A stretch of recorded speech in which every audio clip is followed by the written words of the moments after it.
আমি তোমাদের আগের দিন সাজেশন নিয়ে আলোচনা করেছিলাম। হ্যাঁ, যারা তোমরা কলকাতা বিশ্ববিদ্যালয়ে পড়ছো, যারা তোমরা 4th সেমিস্টারে পড়ছো, বিশেষ করে তাদের জন্য আমি কিন্তু 5 এবং 6 এই পার্টটি আলোচনা করার চেষ্টা করেছিলাম। আজকের আমি আলোচনা করব ডিএসসি 7 এবং 8 এই দুটি পার্ট নিয়ে।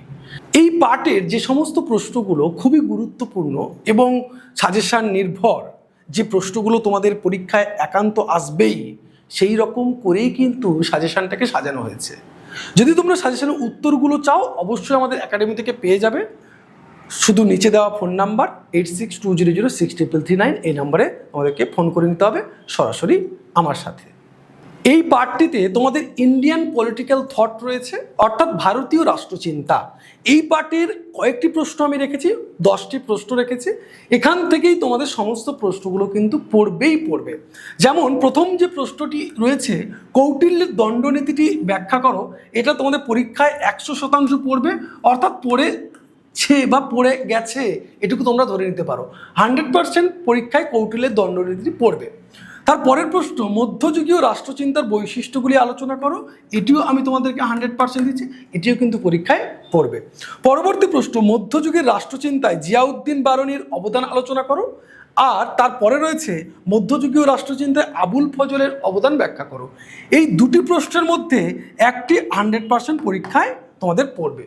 পরবর্তী প্রশ্ন রয়েছে সমন্বয়বাদ সম্পর্কে কবিরের অবদান আলোচনা করো। তার পরের প্রশ্নটি কি রয়েছে? তার পরের প্রশ্নটি রয়েছে স্বাধীনতা সম্পর্কে রামমোহন রায়ের ধারণা আলোচনা করো। পরবর্তী প্রশ্ন রয়েছে রামমোহন রায়ের সামাজিক ন্যায় সম্পর্কে ধারণাটি আলোচনা করো। তোমাদের এই দুটি যে প্রশ্ন আমি দিলাম, এই দুটি প্রশ্নের মধ্যে একটি প্রশ্ন অবশ্যই তোমাদের পড়বে। রামমোহনের থেকে একটা প্রশ্ন তোমাদের এবছর পরীক্ষায় আসছে, এটুকু মনে করো। রবীন্দ্রনাথ ঠাকুরের নিশান সম্পর্কিত ধারণাটি বা জাতীয়তাবাদ সম্পর্কিত ধারণাটি এই পরীক্ষায় পড়ে গেছে তোমাদের। এটা খুবই গুরুত্বপূর্ণ প্রশ্ন, তাই খুব ভালো করে তোমরা কিন্তু দেখে যাবে। মহাত্মা গান্ধীর সত্যাগ্রহ সম্পর্কে ধারণাটি আলোচনা করো। আর একটি প্রশ্ন আছে স্বরাজ সম্পর্কে মহাত্মা গান্ধীর ধারণাটি আলোচনা করো। এই দুটি প্রশ্নের মধ্যে একটি প্রশ্ন তো অবশ্যই আসবে। 5 নম্বরের জন্য তোমাদের কি প্রশ্ন রয়েছে? তোমাদের 5 নম্বরের জন্য আমি রেখেছি কৌটিল্য সপ্তাঙ্গ তত্ত্ব, খুব গুরুত্বপূর্ণ, এটাও 100% 5-এর জন্য তোমরা ধরে নিতে পারো। প্রাচীন ভারতীয় রাষ্ট্রচিন্তা, এটাও 100% ধরে নিতে পারো। কৌটিল্যের কূটনীতি, রামমোহনের আইনের শাসন, বঙ্কিমচন্দ্রের জাতীয়তাবাদ, বিবেকানন্দের জাতীয়তাবাদ, রাষ্ট্র সম্পর্কে গান্ধীজি। এই প্রশ্নগুলো যদি তোমরা করে যেতে পারো, এর বাইরে তোমরা মনে করো যে কোনো প্রশ্নই কিন্তু তোমাদের পরীক্ষায় আসবে না। ভয় পাওয়ার কিছু নেই, যা প্রশ্ন পড়বে এর মধ্য থেকেই পড়বে। তোমাদের যে প্রশ্নগুলো খুব বেশি করে গুরুত্ব আমি দিলাম, সেগুলো কিন্তু খুব ভালো করে পড়তে হবে। তাহলে চলো আমরা পরের যে পার্টটি রয়েছে ডিএসসি 8 পেপার, তোমাদের পাবলিক অ্যাডমিনিস্ট্রেশনের পার্ট, সেখানে দেখে নিই তোমাদের জন্য কি সাজেশন দেওয়া রয়েছে। পাবলিক অ্যাডমিনিস্ট্রেশনের মধ্যে যে প্রশ্নগুলো রয়েছে, প্রথমেই রয়েছে জনপ্রশাসনের সরকারি প্রশাসন এবং বেসরকারি প্রশাসনের মধ্যে পার্থক্যগুলি আলোচনা করো। এটা তোমরা 10-এর জন্য করতে পারো, খুব গুরুত্বপূর্ণ, 10 নম্বরের জন্য এটা করতে পারো। জনপ্রশাসনের প্রকৃতি এবং পরিধি আলোচনা করতে পারো, এটা 10-এও আসতে পারে, এটা 20-তেও আসতে পারে, খুব গুরুত্বপূর্ণ প্রশ্ন। তোমাদের যেটা বড় প্রশ্ন আসবেই, একেবারে শিওর আসবে, 20 মার্কের জন্য যে প্রশ্নটা করবে 100% এই দুটোর মধ্যে আসবে, নয়া জনপ্রশাসন বলতে কি বোঝো, তার উদ্ভব ও বৈশিষ্ট্যগুলি আলোচনা করো। আর তারপরে রয়েছে উন্নয়ন প্রশাসন বলতে কি বোঝায়, ভারতে এর গুরুত্ব আলোচনা করো। এই দুটো প্রশ্নের মধ্যে একটা প্রশ্ন কিন্তু অবশ্যই তোমাদের আসছে। পরবর্তী প্রশ্ন বলছে, তুমি কি মনে করো বিশ্বায়ন, উদারীকরণ এবং বেসরকারীকরণ জনপ্রশাসনের চরিত্র বদলে দিচ্ছে? তোমার উত্তরের সপক্ষে যুক্তি দাও। এই প্রশ্নটি কিন্তু তোমাদের জন্য খুবই গুরুত্বপূর্ণ। মডিউল 2-তে কি রয়েছে? মডিউল 2-তে রয়েছে, দেখো, নতুন জনব্যবস্থাপনা বলতে কি বোঝায়, তার বৈশিষ্ট্যগুলি আলোচনা করো। এটা কিন্তু তোমরা 10-এর জন্য করতে পারো মডিউল মধ্যে। এই প্রশ্নটা একেবারে শিওর পড়বে, 20 মার্কের জন্য করবে। এই প্রশ্নটা খুবই গুরুত্বপূর্ণ। আমলাতন্ত্র সম্পর্কে কার্ল মার্কসের ধারণাটি ব্যাখ্যা করো।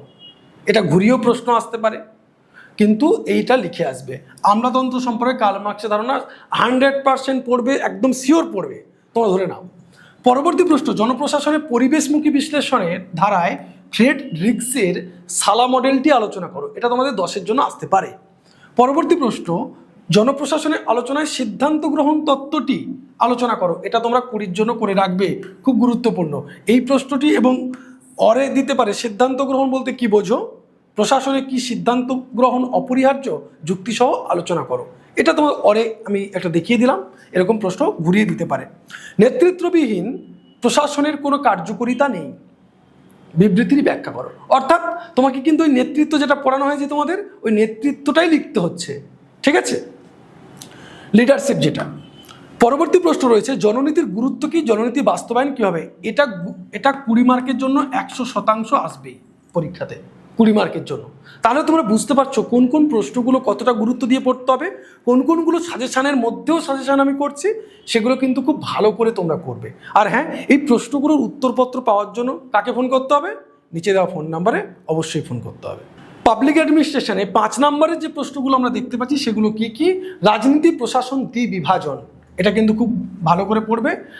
আমাদের রাজনীতি প্রশাসন দ্বিবিভাজনটা কিন্তু খুব গুরুত্বপূর্ণ।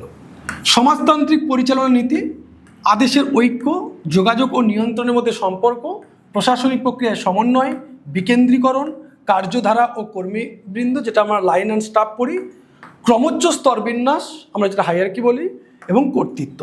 এর মধ্যেও কোনগুলো গুরুত্বপূর্ণ, এর মধ্যে কার্যধারা কর্মীবৃন্দ 100% আসবে পরীক্ষায়, ক্রমোচ্চ স্তরবিন্যস্ত 100% পরীক্ষায় আসবে, যোগাযোগ ও নিয়ন্ত্রণের মধ্যে সম্পর্ক, এটা তোমাদের পরীক্ষা আসবে, আর প্রশাসনিক প্রক্রিয়া সমন্বয়, এগুলো কিন্তু ভালো করে পড়বে।